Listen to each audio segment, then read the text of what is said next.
Break के बाद आप सभी का बहुत बहुत स्वागत है। आपके साथ मैं हूं कीर्ति दीक्षित। वक्त हो चला है मूक बधिरों के लिए समाचार का। सरकार और आंदोलनकारी किसानों के बीच डेडलॉक अब डायलॉग की ओर बढ़ चला है। सरकार ने किसानों के पत्र का जवाब भेजकर उन्हें वार्ता के लिए आमंत्रित किया है। किसानों ने सरकार से मिलने वाले वार्ता प्रस्ताव को मंजूर कर लिया है। हालांकि किसानों की तय तारीख को सरकार ने एक दिन आगे खिसका दिया है। आज के बजाय अब 30 दिसंबर यानी कल वार्ता होगी, लेकिन आज का दिन दोनों पक्षों के लिए अहम है। संयुक्त किसान मोर्चा आज अपनी अगली रणनीति का ऐलान करेगा। किसान संघ के सूत्रों ने बताया कि बैठक के दौरान वे एक बार फिर सरकार से सभी 3 नए कृषि कानूनों को रद्द करने की मांग करेंगे, अन्यथा आंदोलन जारी रहेगा। इससे पहले सोमवार को गृह मंत्री अमित शाह ने पीयूष गोयल से मंत्रणा की थी। कृषि मंत्री नरेंद्र सिंह तोमर ने उम्मीद जताई कि बातचीत से हल निकलेगा। सरकार के पत्र पर पंजाब के किसान संगठनों की एक दौर की बैठक सोमवार को ही हो गई। अब आज उन सभी 40 संगठनों की आपसी रणनीतिक वार्ता होगी जिन्हें सरकार का बुलावा आया है। किसान आंदोलन की मार पंजाब में मोबाइल टावरों पर पड़ रही है। रिपोर्ट के मुताबिक अब तक राज्य में 1500 से ज्यादा मोबाइल टावरों को नुकसान पहुंचाया जा चुका है। कई मोबाइल टावरों की बिजली काट दी गई तो कई जगह तार के बंडल जला दिए गए। आरोप है कि नए कृषि कानूनों के खिलाफ प्रदर्शन कर रहे किसान और उनके सहयोगी मोबाइल टावरों को नुकसान पहुंचा रहे हैं। किसानों के बीच धारणा है कि नए कृषि कानून का सबसे ज्यादा फायदा उद्योगपति मुकेश अंबानी और गौतम अडानी की फर्मों को होगा, इसलिए किसान इन कंपनियों के संसाधनों पर ही अपना गुस्सा निकाल रहे हैं। पीटीआई के मुताबिक एक सूत्र ने बताया कि शनिवार को 1411 मोबाइल टावरों को नुकसान पहुंचाया गया, जबकि सोमवार को यह आंकड़ा 1500 के पार हो गया। मोबाइल टावरों पर तोड़फोड़ की घटनाओं को लेकर मुख्यमंत्री कैप्टन अमरिंदर सिंह ने कहा कि पंजाब में अराजकता या किसी निजी या सार्वजनिक संपत्ति के विनाश को सहन नहीं किया जाएगा। सीएम ने ऐसा करने वाले लोगों के खिलाफ पुलिस को कार्रवाई का आदेश भी दिया है। केंद्र सरकार की ओर से लागू 3 कृषि कानूनों के खिलाफ किसान सड़कों पर आंदोलन कर रहे हैं।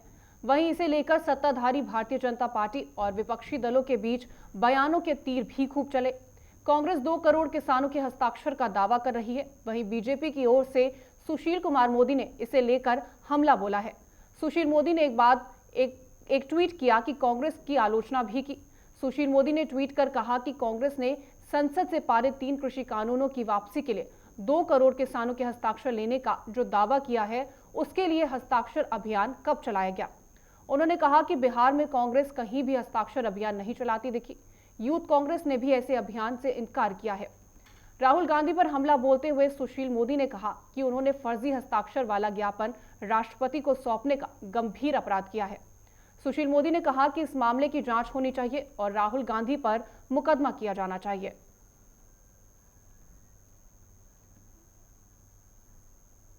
कोरोना वायरस के दैनिक मामलों में बड़ी गिरावट दर्ज की गई है। पिछले 24 घंटे में 16,432 नए मामले रिपोर्ट किए गए, जो हाल के कुछ महीनों में एक दिन में सबसे कम संक्रमित मामले सामने आए हैं। वहीं संक्रमण मुक्त मरीजों की संख्या 98 लाख के पार पहुंच गई है। केंद्रीय स्वास्थ्य मंत्रालय के अनुसार पिछले 24 घंटे में कोरोना वायरस के 16,432 नए संक्रमित मिले।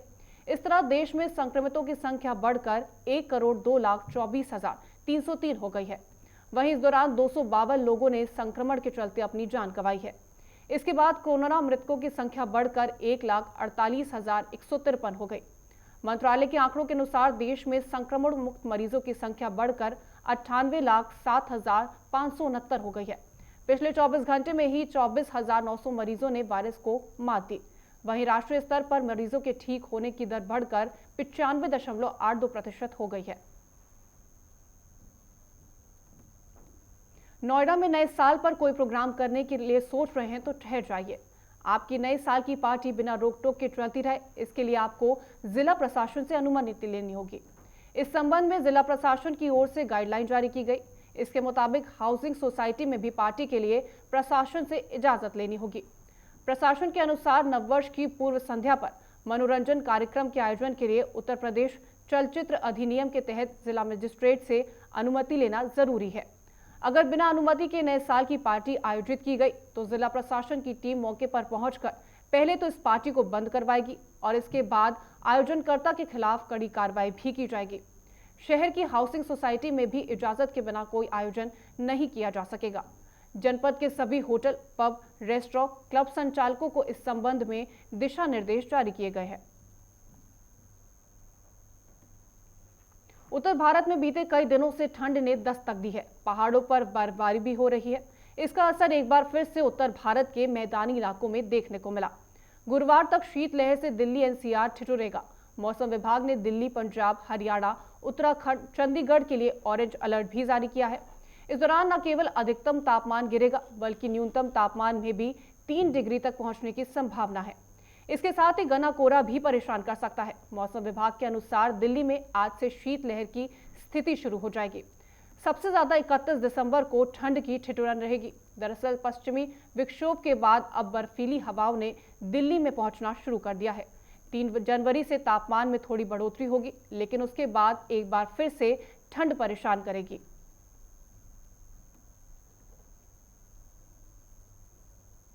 फिलहाल के लिए इस बुलेटिन में इतना ही। देश और दुनिया की तमाम खबरों के लिए आप बने रहें हमारे साथ। नमस्कार।